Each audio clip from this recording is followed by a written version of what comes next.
Hey, welcome back to another Pancho Things. Today we're going to be talking about how we replace the strings on a classical guitar. So, since I'm limited in space, I have a little blanket on my chair and I'm going to be using my chair as my table, and I'm going to put the camera above me so you guys can see clearly what I'm doing. Let's get started.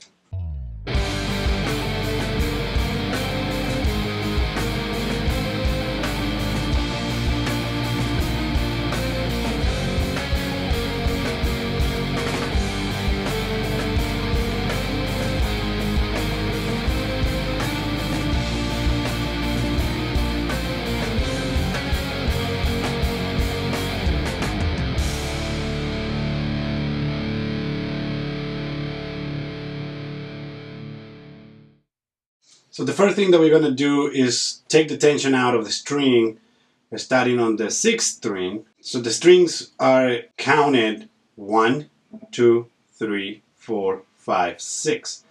6 being the lowest string and 1 being the highest string. Okay?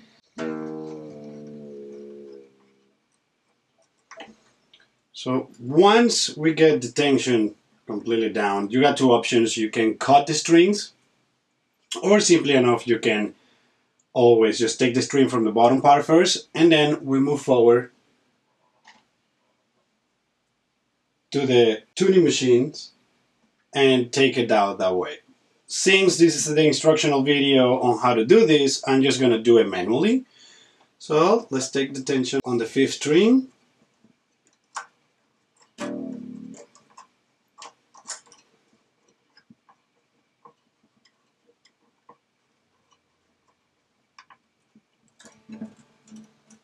Alright, once we get the tension out, I did the first string already on the Spanish version of this video, so I'm gonna demonstrate it now in the English version. Once we get the tension completely off, we can always pull the string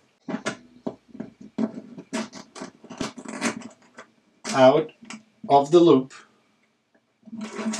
and we'll remove it. Alright, so we're going to do and repeat this with all the strings now. Extremely important. Once you remove the last string, be careful if you flip the guitar, because the saddle might come loose and it will fall. One, if it's a bone, it can crack, or two, it might lose the angle that it is. Now, if this happened to fall, just remember the angle of the saddle will be always tilted towards the front. Never tilted back. So if that would have happened, just follow the direction of the saddle. So we're gonna do this on all the strings. I'm gonna quickly just undo the strings.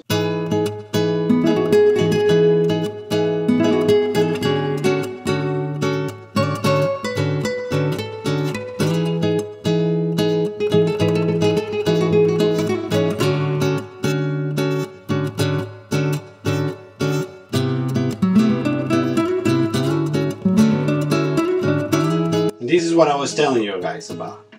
This piece, in most classical guitars, this piece will be a little loose.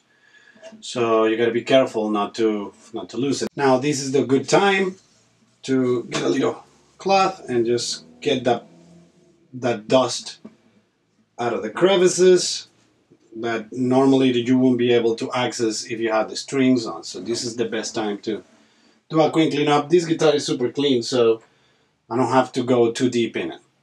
So we got the string already out on one end. I'm gonna flip the guitar so I can show you how to get it out of the other end. And here we go. Soon enough, the saddle came off.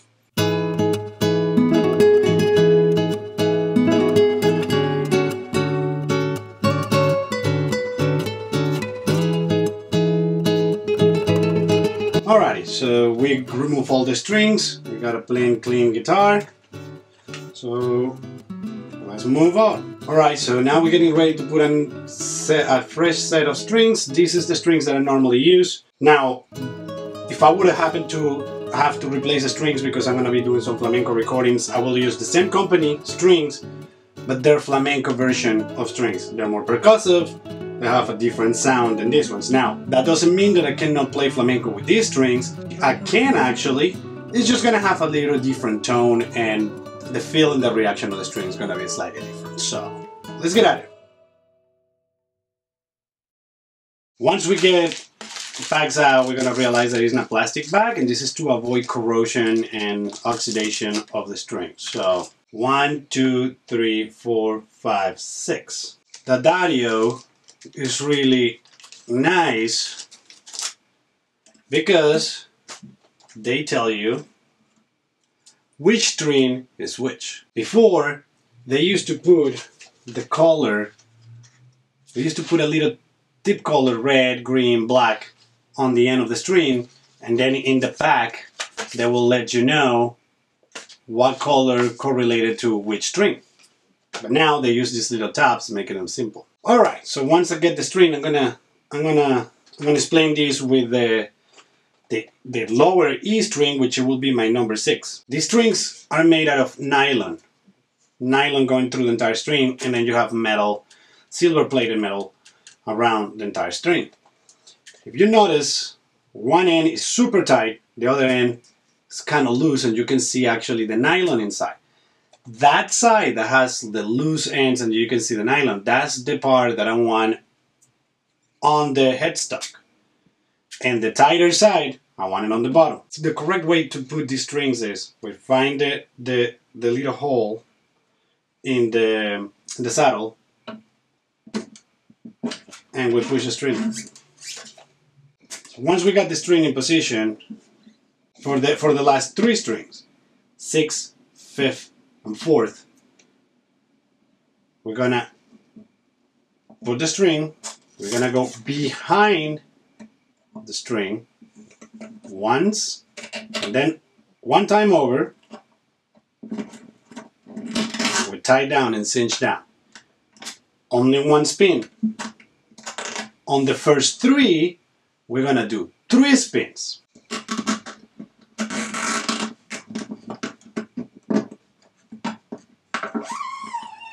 Alright, with the string in place, we're gonna go once behind the string.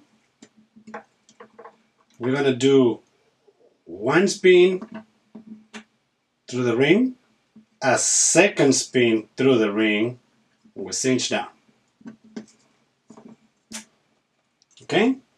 So this process is gonna repeat itself 3 spins on string 1, 2, and 3, 1 spin on strings 4, 5, and 6.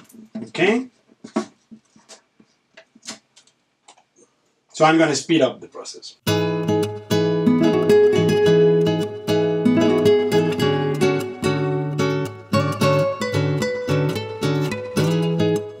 Alright, so we got it cinched down. Now, once we put the string onto the tuning machines, it's gonna create the tension. Now, once the string is put there, it's gonna have a little bit of movement. These parts are gonna move the excess until it gets in place and the tension actually cinches in the end and on the top. One of the things that I like to do if I'm gonna be recording and I don't want extra noise or I want a cleaner look on the string is to grab the excess of the 6th string, put it under the loop. Under the loop of the 5th string, and then I cut the excess. This is not the purest way to do it, this is an alternative, but this works really well if you don't want to have the excess of the string bouncing and making a little bit vibration. Now, since I'm doing it traditionally, I'm just gonna leave it like that, and then I'll cut it once the string finishes to stretch.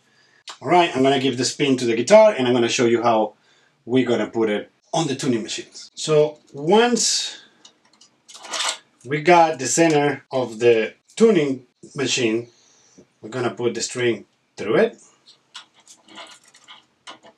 When the string is through, we're gonna go up. Once we are up, we're gonna go behind the string and we're gonna pass the string back down through that loop.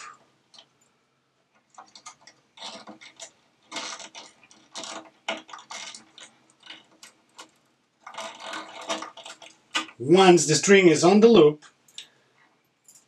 clockwise, we're going to start spinning the tuning peg, keeping the string on the position in the nut, making sure that every spins that happens on the string starts spinning from the inner side towards the tuning peg, not all the way around.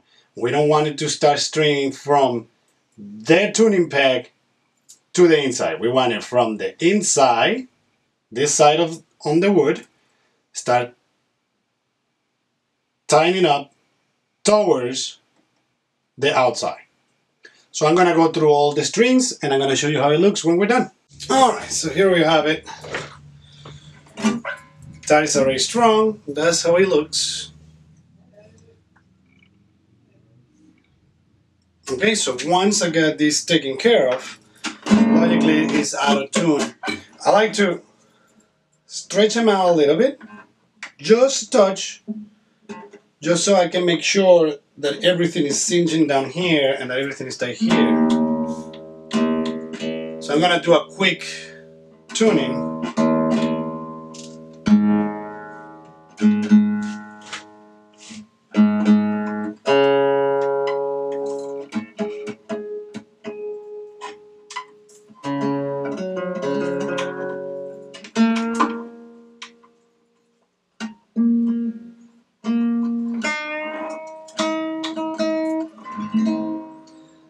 Now, it's not perfectly tuned,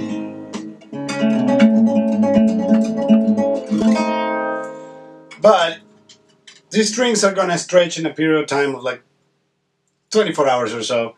They're gonna be stretching out until they get to the perfect tension, and then once that happens, then the guitar is tuned and you just gotta check your tune before you play and you're good to go. So this is all that I got for you guys today. We learned how to identify the guitar parts, we learn how to change the strings. Next, we're gonna learn how to tune the guitar properly, and that way we can jump into chords and notes and get the journey of learning how to play the guitar. If you like this video, please like and subscribe, hit the bell notification so you can be notified whenever I upload a new video for the series of learning guitar, and I will see you in the next one. Pancho!